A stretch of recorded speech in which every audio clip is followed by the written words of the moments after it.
Welcome to the Insurance Technology Podcast. I'm your host, Reid. Joining me today is Jack Ramsey. Jack is the Vice President of Agent Channel at Next Insurance. Jack, welcome, man. Thanks. It's great to see you, and thanks for having me on. Likewise. So we're going to get in a lot to what you're doing at Next, as we always do. But first, let's get to know you. The audience loves to get to know the person. So, Jack, where are you from? Start Yeah. with Hey, thanks for the conversation around that. Don't usually go back in time and start that way, but yeah. So I grew up in a small town in Western North Carolina. The town's called Bryson City. In fact, it's the same area that is all over the news right now. So if you Oh, were really? Oh, no kidding. Yeah. to Hurricane Helene and all the horrible Western North Carolina tragedy that's taking place, that's where I grew up. Wow. And so one plug there is, if anybody has means or an opportunity to help out or assist with the disaster recovery, please do. There's a huge need there. Um, and it's going to take a while for that area to recover. That being said, what a beautiful place. It's a place that I grew up as a kid, and I can honestly say I didn't really appreciate it as a kid the way it really was. Um, and yeah, so that's where I grew up. Super small town, a very heavy. I'll call it a town that caters to tourism, and so again, back to the tragedy that's taking place now. The tourism industry is going to take a while to recover and help rebuild that place. Yeah, that sucks, man. That sucks. So what was family life like? Yeah, so I was a big family. I was one of five kids in a family of seven. Hmm. Um, one brother, three sisters. Wonderful family, just living life in rural Western North Carolina. Parents worked hard to prioritize, I think, the right things in raising us and bringing us up. At times that was hard. It was tough. Again, being in a rural place that's so heavily built off of tourism, you have seasonality that comes into there. But all that to be said, happy childhood, wonderful family, loved having a chance to grow up that way. It's awesome. So what about sports, hobbies? What were you into as a child?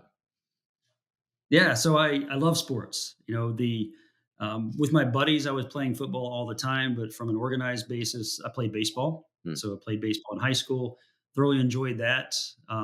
Probably my best. If I could choose any activity as a kid, I would get home from school. I would strap the fishing pole onto my bike, and I would ride out to meet my buddies out at creeks, and we would fish until dark.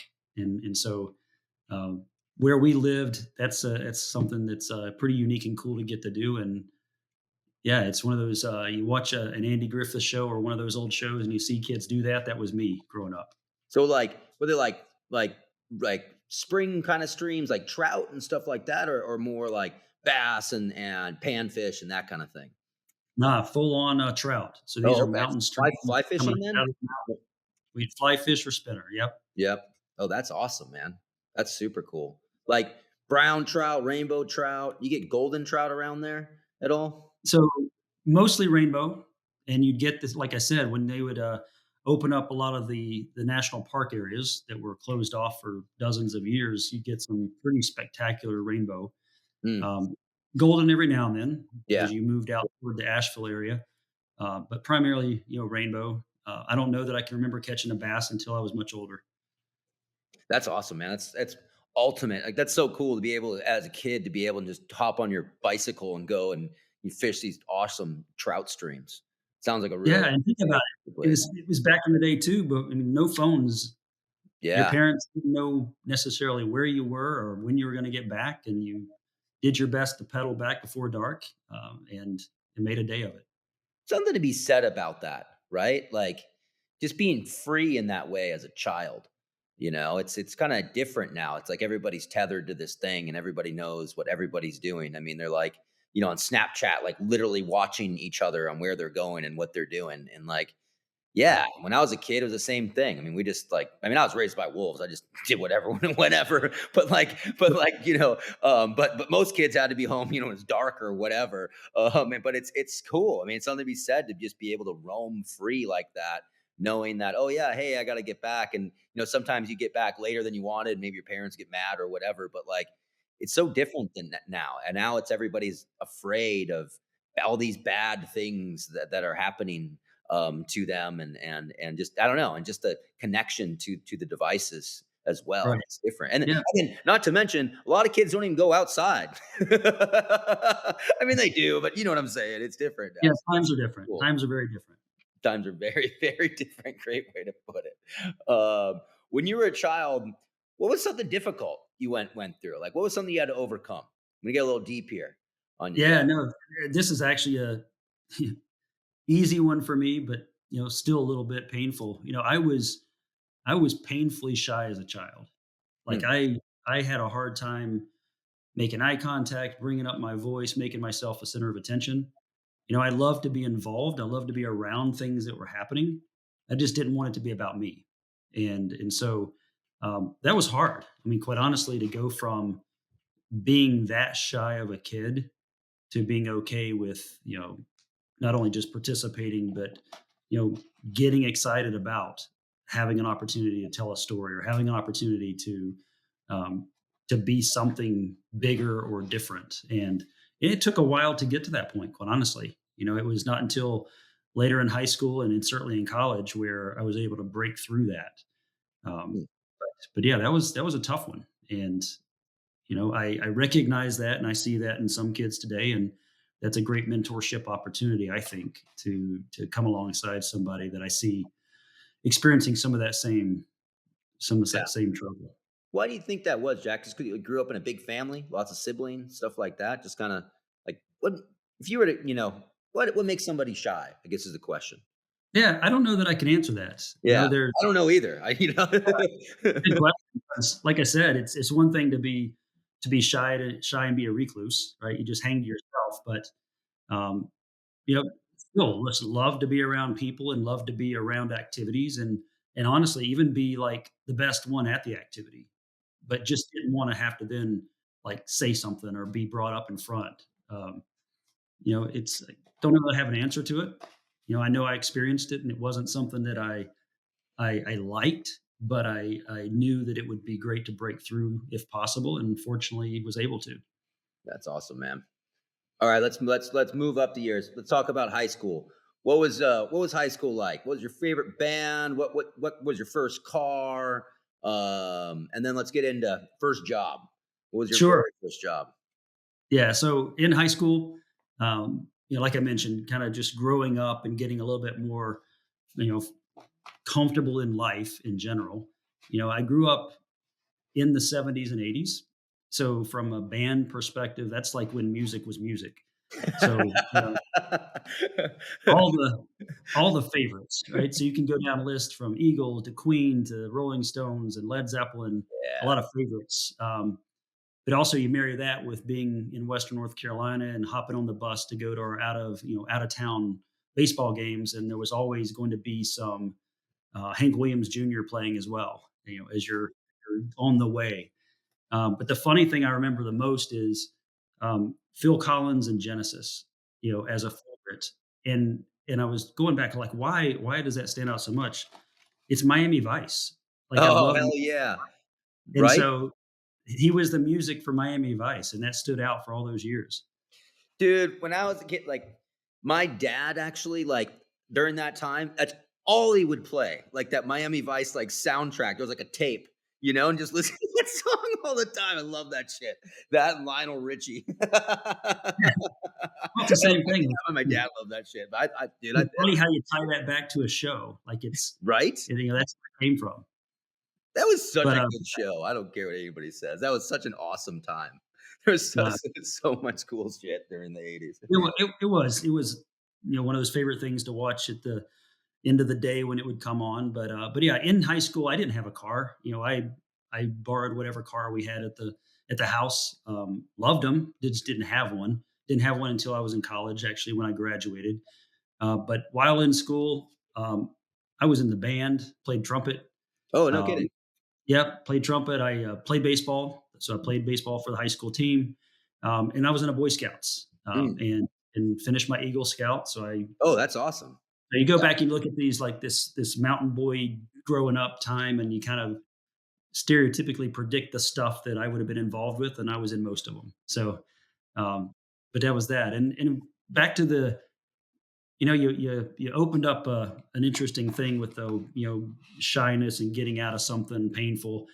I remember back even in Boy Scouts, and this was part of that transition. I had a radio show in high school where in our local town radio, I did a Boy Scout report every week, where Hmm. I would go in and I would tell what's going on in the Boy Scouts that week. And so again, that's one of those things that helped me Yeah. get more comfortable in expressing and being a part of something, um, that I can go back now, and because you prompted the question, I can start thinking about all these little things that Yep. played a role. Yeah. I want to talk about the Boy Scouts real quick because you brought it up. Like, dude, I was a Boy Scout. I went like Arrow Light. I wish I would have went all the way and done Eagle Scout. Yep. I do not care what people say. I know that the Boy Scouts got a lot of bad shit happen, a lot came out and whatever, but like it's dying off. So like my sons, I was a Boy Scout leader for them and whatnot, but a lot of these kids are just not doing it. They're not into it. And I'll tell you, like when I was leading the troop here in Milwaukee, these kids for the very first time got to learn how to use a pocket knife. Like, and you teach them how to like start a fire.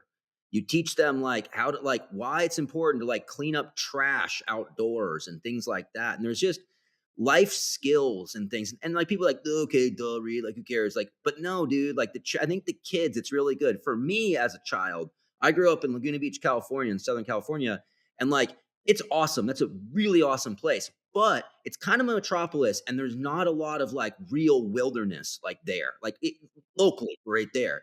And so for us growing up, it was an outlet to go actually truly experience the outdoors. And to your point, some of the most like biggest growing experiences in my life. And like I think back on like just leadership opportunities that they gave me when I was a kid to kind of lead the pack and do this, you're gonna do that, and all this stuff. I think it's really good. And um, I think it sucks that it's gotten a bad rep. I think it sucks that it's like not cool. And like I'll tell you, I quit out of it because I mean in high school I was like, yeah, no, like nobody's really doing this, and like like it's kind of Sure. lame, like you know what I mean. But like looking back on it, dude, I mean I think it's cool, and so I don't know. I just kind of wanted to go off on a little bit of a tangent around that stuff. Um, but I think those types of programs are really important for kids overall in their growth because they get exposed to things that you don't normally get exposed to, you know? So I mean, there's a lot to it. I mean, there's certainly the outdoor piece. There's the you got to set goals and manage time to get the levels done to get yeah, toward Eagle. You do have leadership roles. There's a lot to it that's missing today for sure. Um, and I mean, even things like high adventures, like you go on a high adventure camp weekend where you're on your own for days in the mm, wilderness, and you yep, got to make do. I mean, that's everything from cooking to, like you said, cleaning up trash or keeping up after yourself. yeah, Those are life skills that really make a difference. So I'm with you on that. they are, yeah. So, anyways, I can go off a tangent because a lot of Yeah, people yeah, hate on that stuff. But I think it's great overall. All right, so what was your first job? yeah. So you'll like this. I'll have an official first job and then I have a first job. My first job was 12 years old. I'm selling greeting cards door to door. So I had learned through a Boy Scout magazine in the back advertisements that you can sell greeting cards for this company. You make like $1 per pack of what you sell. And you do orders. And so me and my brother, who was 2 years younger than me, we would canvass the neighborhood door to door and we would sell greeting cards and take orders. We'd have them shipped and they'd come in, we'd deliver them, and that's how we made our money, is selling greeting cards as a young kid. So I knew from the beginning that sales was my thing. Um, and and then, real job, worked at like, Hardee's, if you've ever been to a Oh Hardee's, yeah. um, $3.35 an hour, working as many hours as I could get at the age of 16. Just talked about that actually with my kids just last week, where I can't believe I was working for $3 an hour. And yeah, and I was making what I thought was real money at the time. Uh, That's awesome, man. So then what? What'd you do after high school? College, military, like what Yeah. happened I went to college. I went to UNC at Chapel Hill. there? So I was a Tar Heel. Again, very small school I went to. I was the only kid that went to Chapel Hill for college. We had a dozen or so that went to other schools, but yeah, I went to Chapel Hill, knew no one, um, built friends, created that college life. Absolutely loved it. I tell people I was on the 4.5 year plan. 4 years wasn't quite enough, and 5 years would have been too much. So 4.5 was perfect. That's But awesome. What'd you go to school for? Yeah, so I got a degree in industrial relations, which that's Mm. sociology in the workplace, and Oh, wow. economics. So I had an economics degree and sociology and a workplace degree. Huh.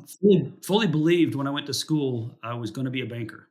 Like that was Ah, my okay, that's what I my, was gonna my ask. life plan. Yeah, so like as a kid, a young kid, I actually wanted to own a resort. Like I had a plan in my mind going through high school. I was going to own a beach resort, and That's fully awesome. had it baked out, like the whole thing. At the end of the day, it was so that we could go there anytime we wanted. Like that was the Totally, purpose in my right? head. But I wanted to own a beach resort, and then getting into college, decided banking was my future. Ultimately, was not my future, but it was my thought. So then what happened? What was your first real job coming out of college? Yeah. So my first real job was I actually sold at Prudential. I was a sales rep at Prudential, and quickly going back to the banker thing. Um, I always try to be careful in what I share with my kids, especially those that are in college now. Fully planned I'd be a banker. Had banking interviews lined up on the campus of UNC Chapel Hill. Overslept for my interviews, and so Whoops. didn't show up for my 9 o'clock interview with a big national branded bank, which I won't name. And because I didn't show up, I was then blackballed from interviews on campus from that point forward. Oh, no way. Oh, man. Couldn't even show up. So Wow. so from there, this goes back in time. My dad found an ad in the newspaper for Prudential. They were hiring sales reps, and I was fortunate enough to be chosen and hired by Prudential to be a life insurance, annuities, and mutual fund sales rep right out of college. That's awesome. So who did you, like, sell to when you had that job? Because a lot of those, as we all know, those life insurance sales jobs, it's like, spray and pray. And it's a lot of it's like getting leads from like your parents and like your, family and whatnot. And then they hope that you'll start to like, cultivate more and keep going. So how did that go for you? Yeah. Oh, this is a plug for Prudential as a life insurance company. The best training I've probably ever been to in my whole career. And so they have a lot of ways. Like they have existing customers not assigned to somebody you can call who have life insurance already in place, and you can meet with them and reevaluate. They've got what I did is actually, again, this goes back into the 80s, early 90s. Um, I chose to start with renters insurance. I was a 22-year-old kid right Mm, out of college. It was kind of like the circle of people that were my age. yeah, So I'd put door flyers in apartment complexes on every door. Uh, I was recently married. That was one of our evening activities together. My wife and I would go canvass an apartment complex, drop off 300 flyers on the doors, and make that a date. And then, the mail would show up at work the next couple of days with people interested in renters insurance, and I would start with them, and I would sell them renters insurance, and then pivot into life insurance and investments. that's awesome. That's awesome. How long did you do that for? Yeah, so I was there for a total of 5 years. Oh, wow. I sold for almost 3, and then I was a sales manager for the next 2 before Okay, transitioning into the PNC world. gotcha. So then what happened? What happened from there? Yeah, so I became a nationwide agent. Mm. So it's still in my home state of North Carolina. I was a nationwide agent.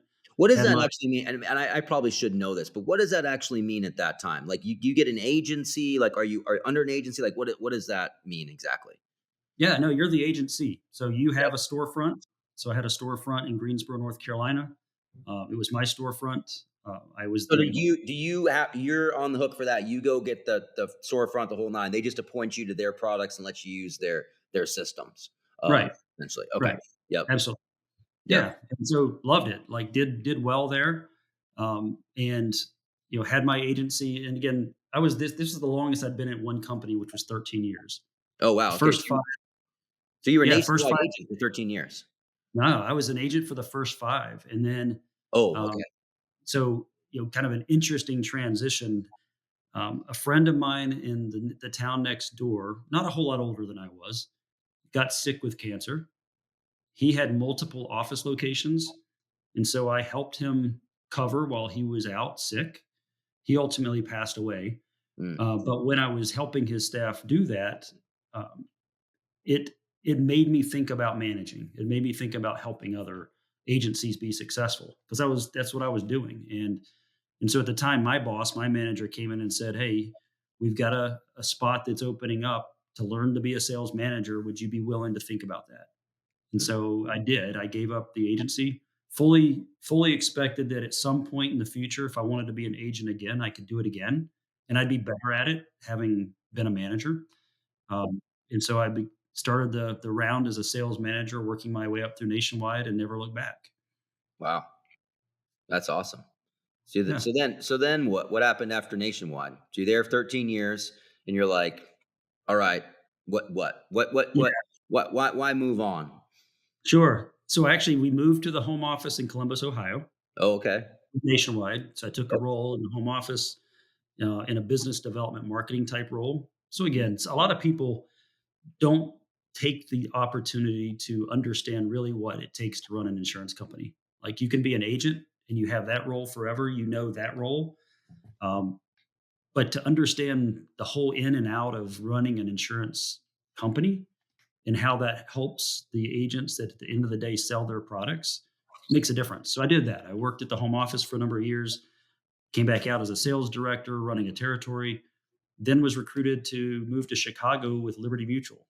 I mm, moved out to Chicago area, worked for Liberty for 5 years, and then a good connection of mine introduced me to Allstate and brought me in as the head of sales, marketing, and communications for Allstate Business Insurance.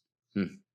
Which it's super interesting as you have a career like I've been fortunate to have for almost 35 years, things come around. And Yeah. so, jumping a little bit ahead, at Next, we formed a strategic partnership with Allstate last November.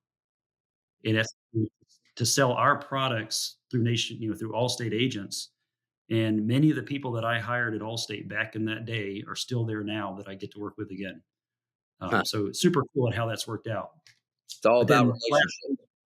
it's all about relationships and what we do. Before joining where I am now, I had the opportunity to run sales for small business for CNA as well. So I Oh, did nice. that to get me to the point I'm at today. Wow. Yeah. That's awesome. So, Was that under Dino at the time?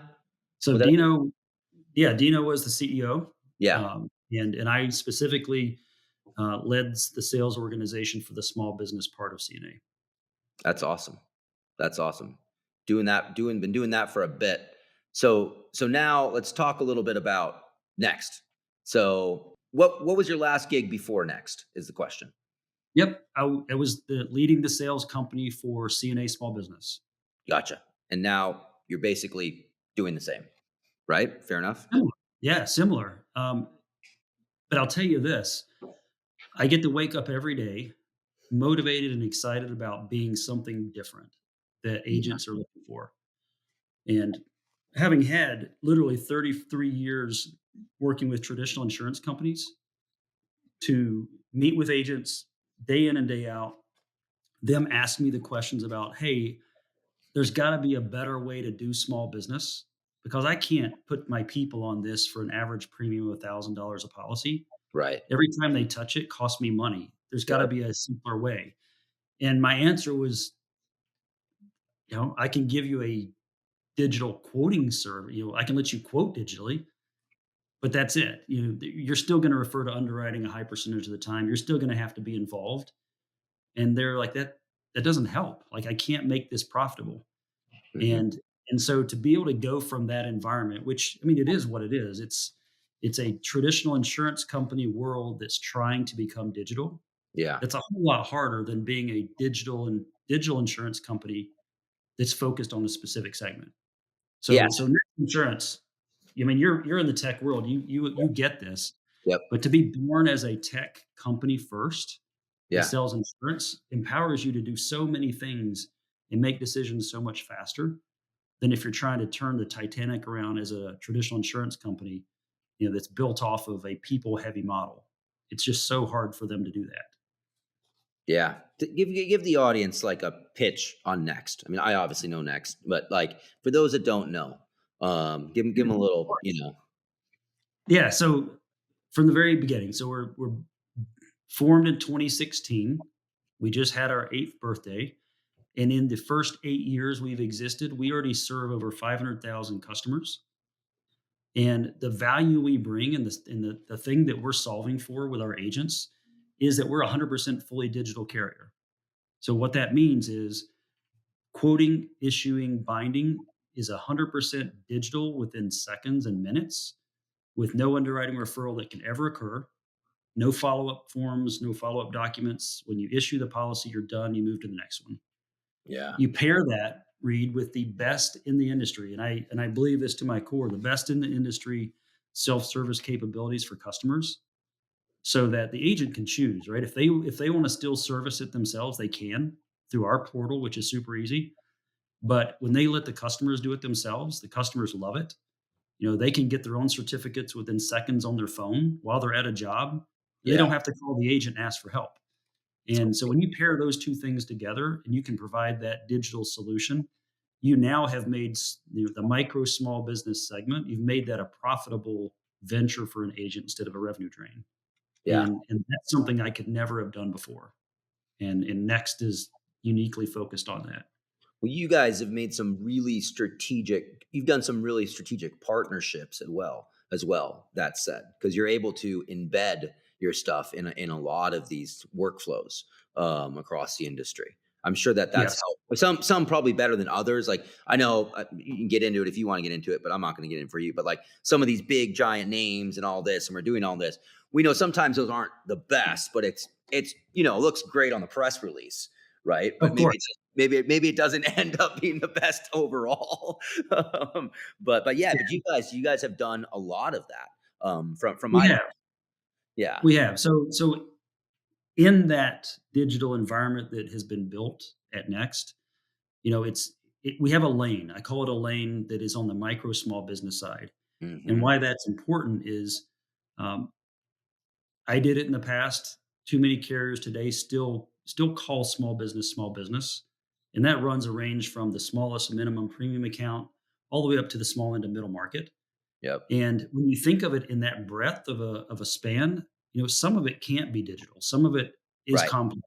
You Yep. still have to ask It could be questions and small, talk but about still very complex. Yeah, exactly. it. Yeah, Yep. some of it's that way, but there's a portion of it which is a pretty strong sliver that actually can be handled digitally. And when you think about it separated that way, you can own and dominate a space. And so for us, it's all the core carrier coverages that you're looking for as a small business under 5 million in revenue. Hmm. Setting auto aside, there's carriers that focus just on auto, Yep. but everything else, we have the product suite for that micro small business. And the data is out there to help us understand, can you rate it? Can you accept it and bring it onto your portfolio? Through the data, through the AI and the machine learning that exists, we can do that and confidently do that. Yep. Now, what we've been able to do as well, which I think is super important, is we have that multi-channel distribution model so that we meet customers where they want to be met. You Mhm. mentioned partnerships or embedded solutions. If a customer wants to buy from us directly, they can go to our website, they can do their own quote, buy their own policy. We also have customers that look to the group they're with, whether it's an association or maybe where they do their legal work or maybe where they do their taxes Mm. and payroll, and they want to buy it there. And so that's where we've embedded those solutions and those partnerships. And then the third is my channel, which is the agent, which to me is all the above, because Yeah.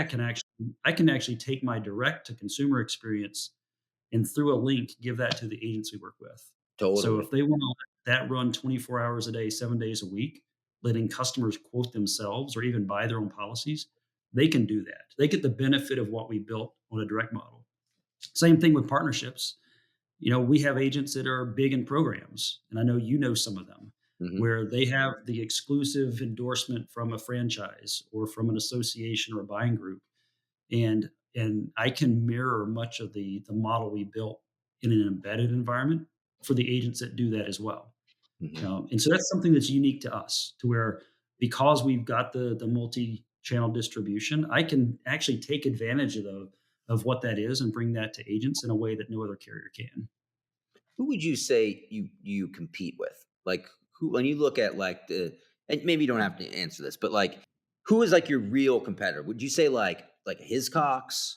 Like, I mean, is it the Hartford? Because Hartford, the way that I look at Hartford, pretty much has the most premium for micro and small, from what I've always understood. I could be totally wrong. Maybe 10 people choke me out for saying that, but like generally speaking, I feel like they're usually the one. But they're not doing the same stuff that you're doing in that. Right.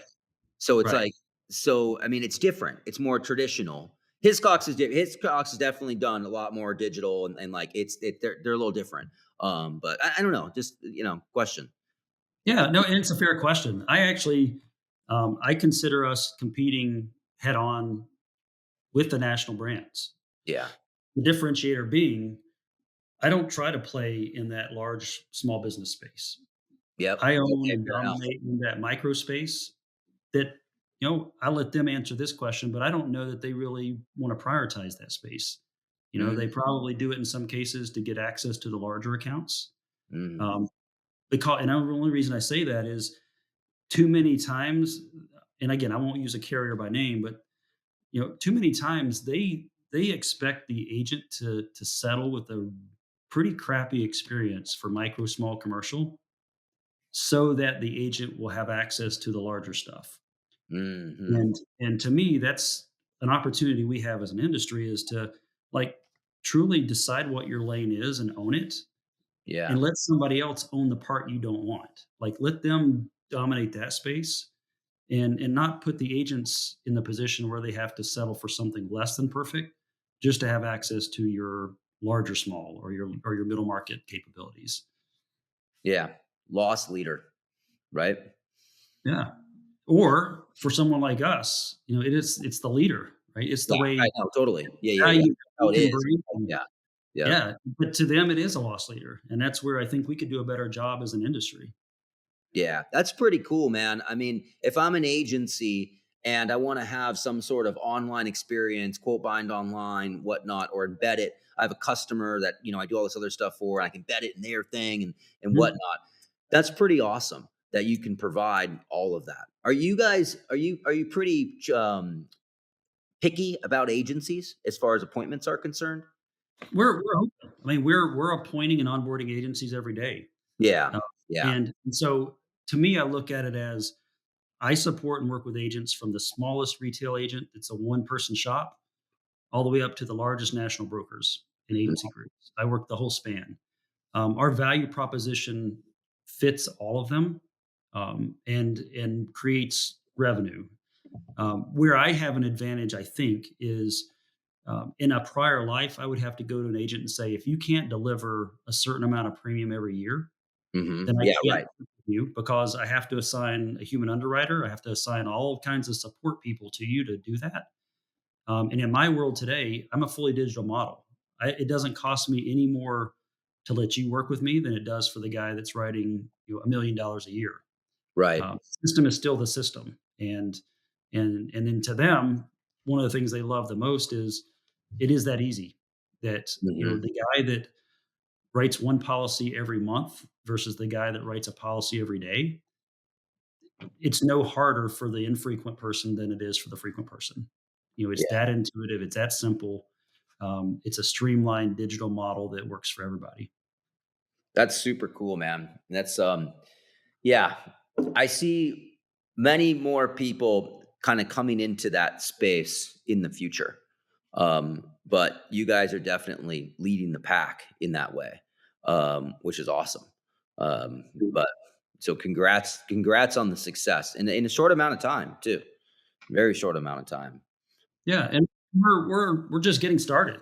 I mean, Mhm. I joined a year and a half ago, and in our channel, my channel, the growth has been phenomenal, and part of that has been just helping agents understand, um, what we're good at and understand how that's different than what they have out there, Mhm. and it's a learning, right? It's teaching them that not all small business is the same and should be treated the same, and if I can, and this is some of the math I've done with agents that I enjoy partnerships with, if I can carve out 40% of everything that comes in your door and solve it through a fully digital model in moments, that Yeah, just created so much time for your staff to focus totally. their efforts on bigger stuff.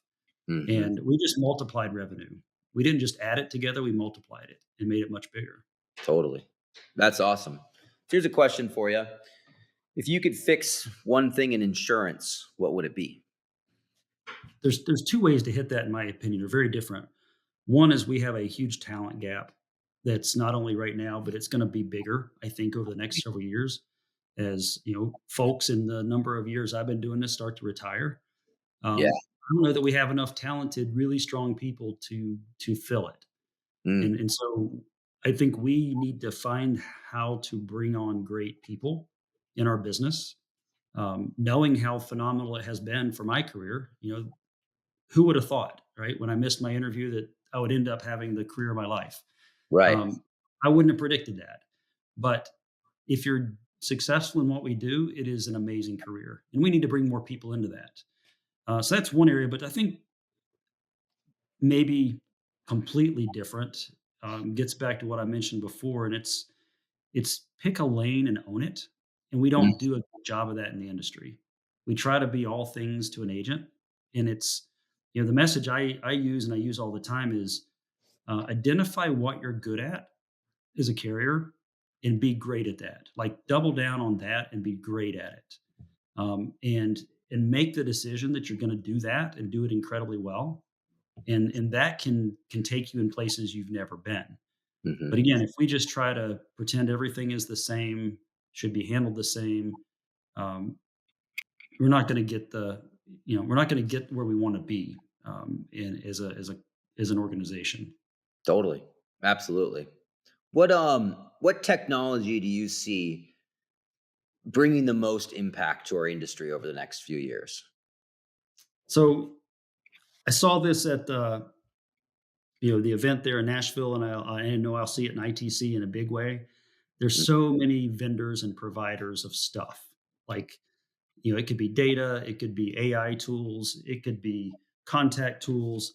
And it was a joke I heard someone use at an Insurtech event over the summer in New York, where, hey, didn't I see you last year and you called yourself a data company, and now this year you're calling yourself an AI company?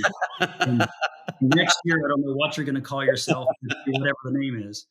Uh, but but from a tech perspective, what I think, and again, this gets back to a reason I joined Next, is if we blend AI, so in whatever version you think AI should look like, if we Mm. blend that with the data sources that are now available and the machine learning that we can build, you actually can create very simplified processes to take care of many of the common pain points that exist.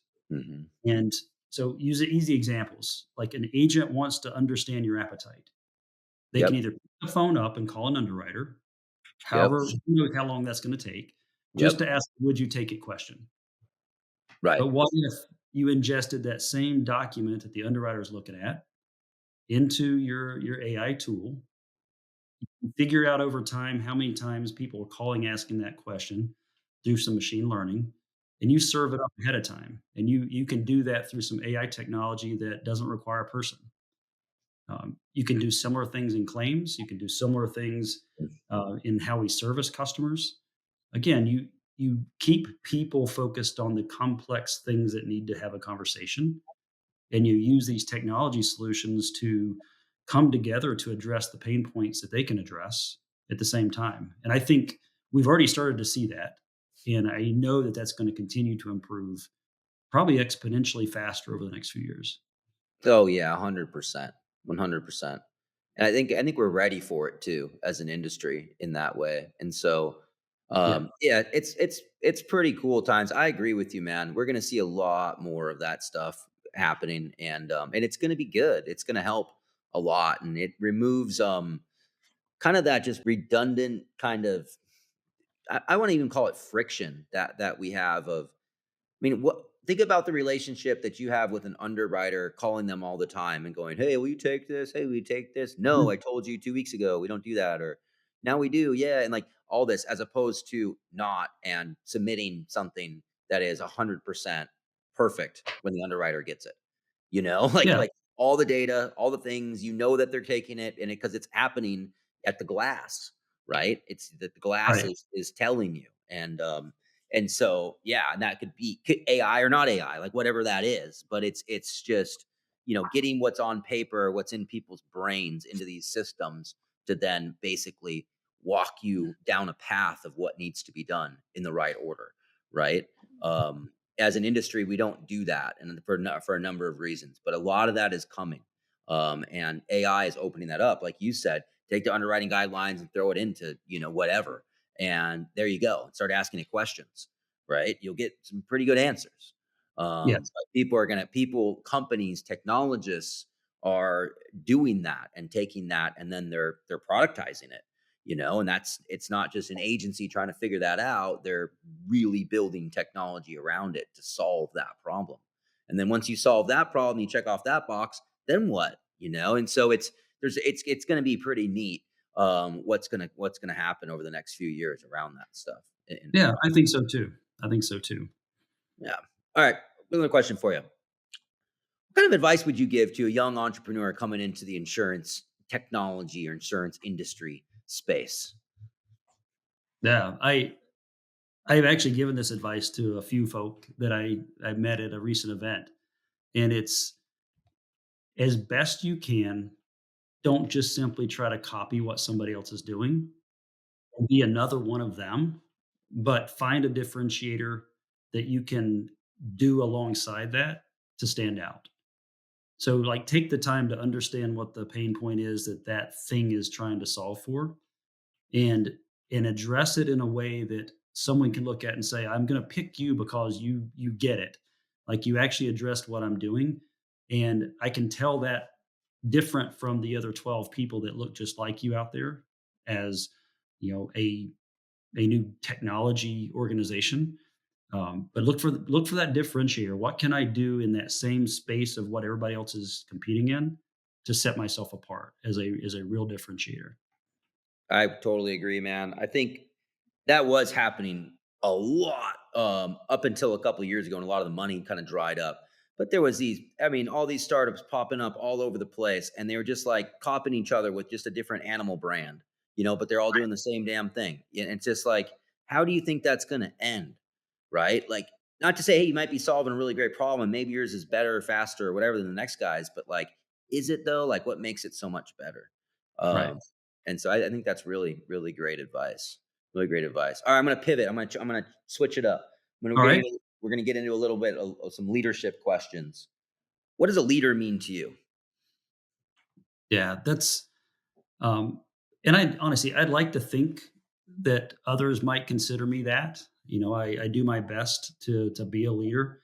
For me though, a leader is someone who can create the environment where the team people can be successful. Mm, Like, you create that system that allows, in some cases, very different roles to come together and create a system that works and allows people to showcase what they bring to the table.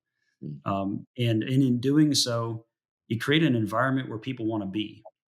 Yeah. And in my career, I've watched and I've seen where people that I would consider great leaders have created places that people want to gravitate to. So when you Mhm, have an open roles, you have just dozens of people trying to fight for that spot, and you don't have people leave. Like, you've created that culture and that environment where people don't want to leave, and sometimes when that happens, they want to come back. mhm. And Oh, yeah, big time. seeing that in my career too, it's you're creating that environment where truly people feel like they're part of the organization, they make an impact, their individual skill is appreciated and leveraged, Mhm. and the leader puts it in a way that nobody wants to leave and everybody wants to join. And there's other things to that I think are part of that leadership. I think there's humility that's necessary. Yeah. Um, Oh, you know, yeah, big time. Yeah. Again, in my experience and what I've seen, I think sometimes we confuse passion with leadership. So Mm. we'll have somebody that's overly emotional, and in some cases might even be a hothead, or gets really overblown and when something goes wrong. And then they try to tone it down when things go well. But people are always on edge, right? So Mhm. there's a confusion sometimes that a person who's super passionate is an awesome leader. Sometimes that's true, but other times they're just out of control. Um, but but I think the humility piece goes a long way if it's sincere, right? Your Yeah. people understand where you're coming from, and frankly, I saw that just in your dynamics at that event. I think about the last evening when um, the Grand Old Opry, and you're down on the floor with people having a good time. I was cutting the rug. I was like, "Come on, everybody, let's dance." Yeah, and I think people can look at that and say, "It's genuine. Like you really are Yeah, having fun, and you want to be around them." Uh, 100%. I'm not putting on a show there. I'm just having fun, enjoying everybody, you know? It's a great Yeah. time. Yeah. I think No, it's a good illustration of just what that, you know, creating an environment and having some humility and wanting to be part of a group as a leader makes a difference. yeah. And I think it makes a big difference. Yeah. So that's where again, in 35 years, I've seen a lot of different styles and ways. And, I've settled in on what works for me. And it is that type, that create a culture that works for everyone. Have humility while still leading. Like you still Yeah. got to make a decision when a decision's important. Yep. Um, so that's it. I think some people, they just sometimes they just let it like gets to their head. Like you have to be like, this is how I envision a leader is supposed to be. And like you said, some of these people like it's like passion and maybe a bit out of control, but it's because it's like they feel they have to be that way. But really, in my opinion, number one is just being genuine. It's just being open and honest with your people and like, "Oh, yeah, whoops, I fucked that up," like, I mean, it happens, like, nobody's perfect. I've met so many people that, like, no, I cannot show fault, right? And it's like they think, like, the wolves are gonna come out of the woods and just come and get them. And maybe in certain environments, that's true, and in certain situations, that is true, but I don't know. I mean, for me, just being genuine, generally speaking, it just easier. It really is. And if people don't like it, so what? you know, Right. See you later. But it's rare that that happens. Yeah, I mean, in my I don't know, Yeah. life. Sure. uh, yeah. Hey, one other thing, if you were to get a group of people I've worked with over the years together, I think many of them would probably tell you another aspect. At least what they've seen in me is what I call it's the calm in the storm, Mm, and that's where you know you need to let people know that things are going to be okay yeah. through how you react. Hmm. I've even had examples which, I mean, super high stress. It could be a people issue. It could be something that, has the team really worked up and worried. And, and how you react and them seeing you react in a controlled and calm way gives them peace, right? It makes them feel like we're going to be okay. Things are going to be fine. And that's been, that's my style. That's the way I've always been. And what is it, that example where the duck on the water, it's just moving calmly across the water, Yeah. but The feet. underneath their legs are just going like crazy. Mhm. Yeah, I mean that can be going on in your head, but what do they see? Do they see that you're freaked out? Do they see that are unnerved, or do they see that you're in control? And I think that makes a big difference as a leader as well. Yeah, and I think that kind of goes to my point as well. Like sometimes that perception that they want from their people may be the wrong perception. You know what I mean? In a lot of ways. Talking about like kind of like not the best leaders.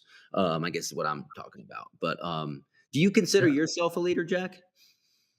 Like I said at the beginning, I'd like to think that people I've worked with over the years would say that yes, I'm a good leader. Um, I think over the course of now coming up on 34 years, I've done pretty well. I have a lot to be proud of and things that have gone really well. So I would say, yeah, I do pretty well in that space. There's things that I would still love to do better.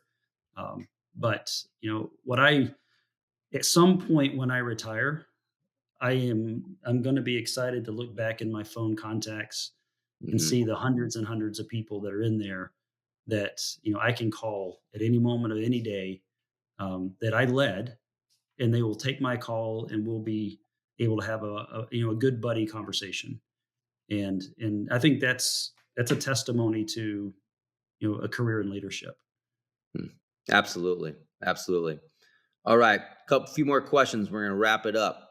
Sounds Um, good. how do you define success? What does success mean to you? Yeah. So I'm in sales. So first and foremost, um, sales means you have to meet your goals. Right? Hmm. It's not enough, in my opinion, to just try hard. Like, you won't always achieve all of your goals, but when you don't, you have a plan for why and how to make it better next time.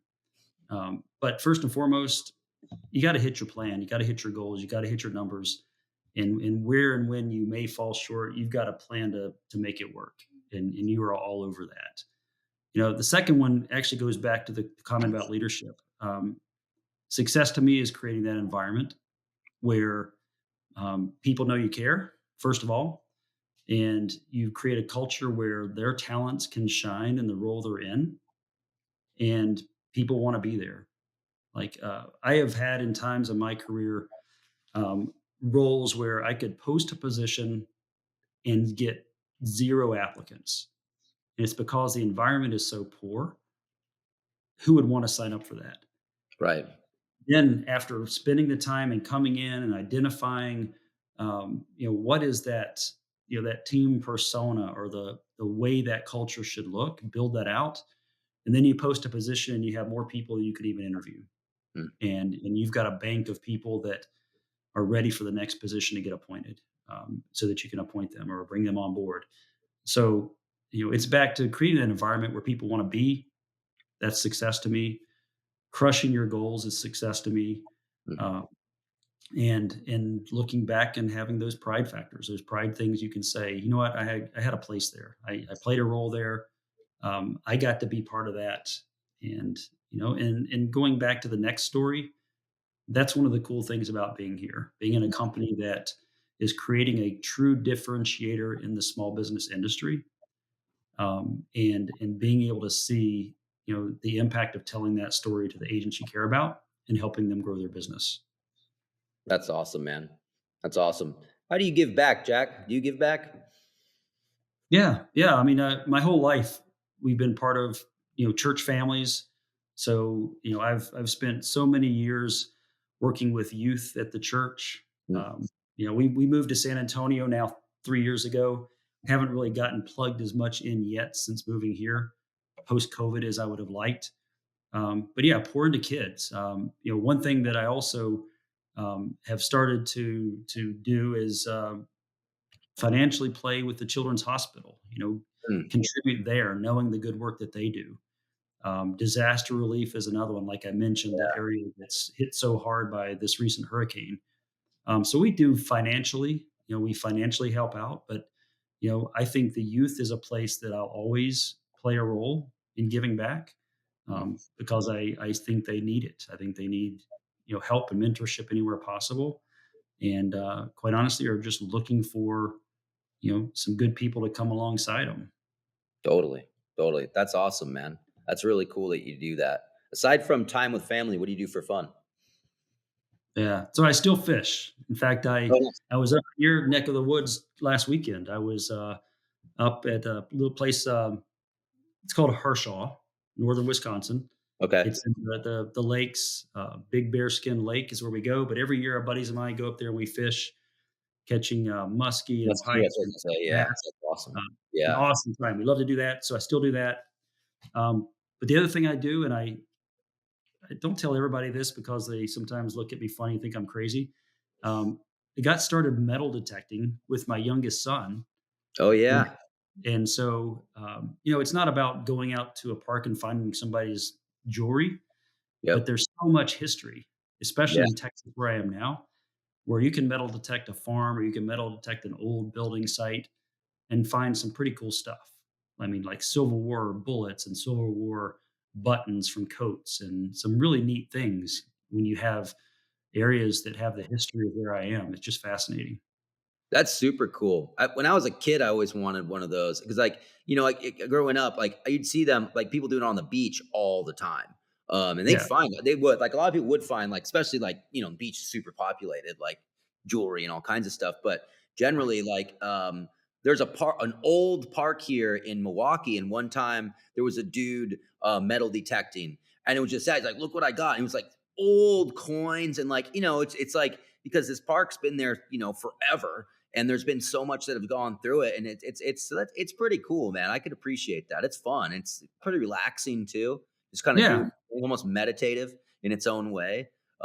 Yeah. Just kind of cruising along, waving the thing, kind of Yeah. situation. Yeah, it's Yeah, a good time. It is. And then funny to your point, like my youngest son is how we started. Like he yeah, thought it would be fun to do it, so we got him one for his birthday, and then we've taken it from there. But yeah, it's a like you said, it's a nice way to get out, be outdoors, find some cool stuff, and can be meditative as well. yeah.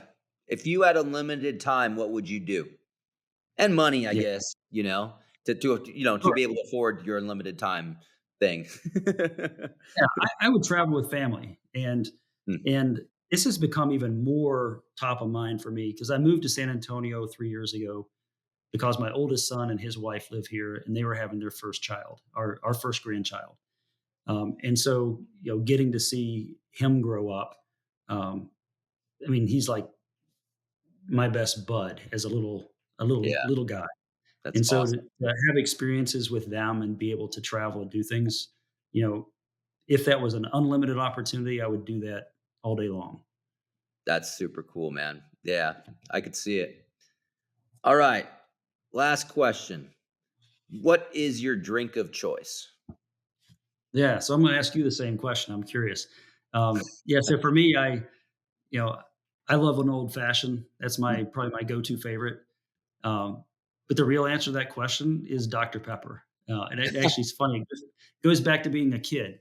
And in growing up where I grew up, it was actually special to get mm, a Coke or a Dr. Pepper. Like that yeah, wasn't an everyday you can just have it when you want it kind of thing. right. And it was a special treat. And I love it to this day. It's like that I get a memory when I drink it. Mhm, Um, there's even if you ever make it down to Waco, Texas, where the Gaines have their empire built mhm. with the home goods thing. The Dr. Pepper Museum is there, and I've actually been. You know, Same thing. People would be like, "Why in the world do you want to go there?" It's that nostalgic thing, right? There's this not only the drink, but you got the memory experience going along with it. Yeah, So oh, yeah, totally, totally.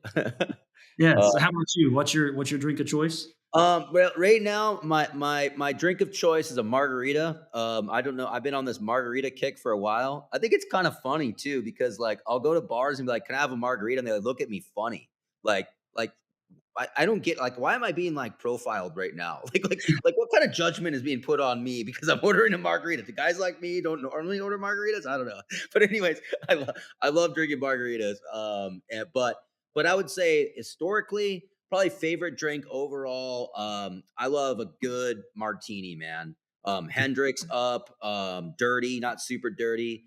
I don't like blue cheese olives anymore. I used to, but I'm kind of even getting away from the olives just generally in the thing. But yeah, really like extra cold, done well martini is awesome. Then like my dive bar drink, like if you know that they're gonna make a crap margarita, there's no way in hell they're ever gonna make a martini.